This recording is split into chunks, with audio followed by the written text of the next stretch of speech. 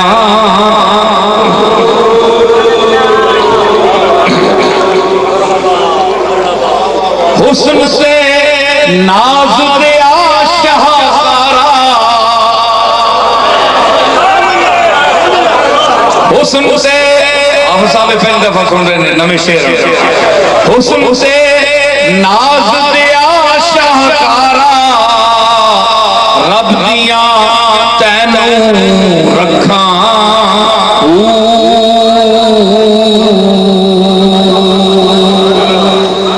بھائی ذوق سے سن رہے ہیں آپ حسن تے ناز دیا شاہکارا رب دیا تینوں رکھاں منہوں بولے موتی رولے منہوں بولے موتی رولے دل پھس لے گئیاں اکھاں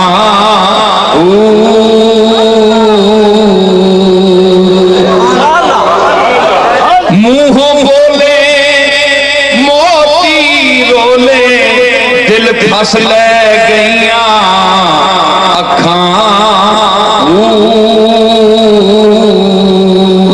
جے نصیر نوں تیں چھڈیا رل جاسی وانگوں ککھاں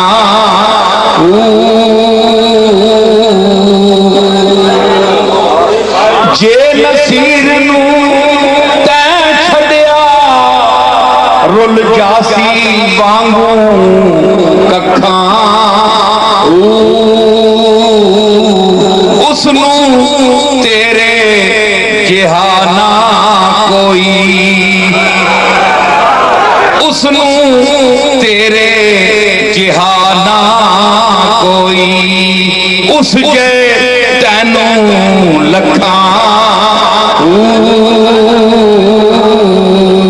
اس نوں تیرے جہانا کوئی اس جے تینوں لکھاں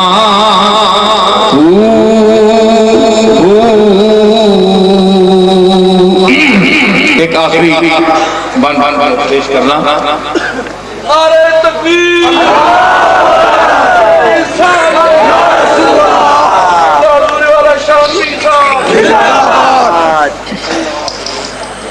صوفیاء کی نماز جو حاضری میں رہتے ہیں دائم الحضور ہے آپ کی اور ان کی نماز میں ہماری میں فرق ہے میں عرض کرتا ہوں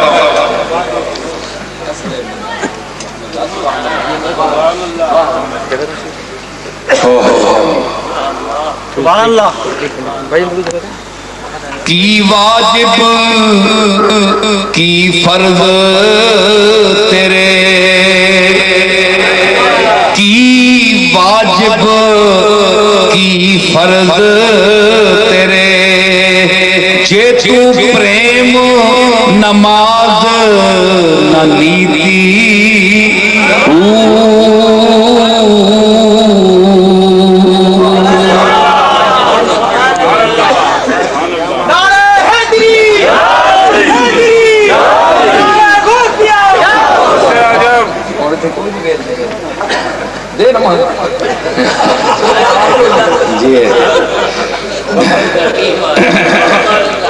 ایتھے اور کو نعت پڑھنے والے تو ماں ویلا دے ہونا میں کہا ماں کیوں نہیں دینا ہے ویلا پیچھے بیٹھا ہے لٹانے بے وقوفہ لوگاں ہوتے پیسہ جڑے پروفیشنل پڑھنے والے جڑے اللہ رسولہ بھی بیچنے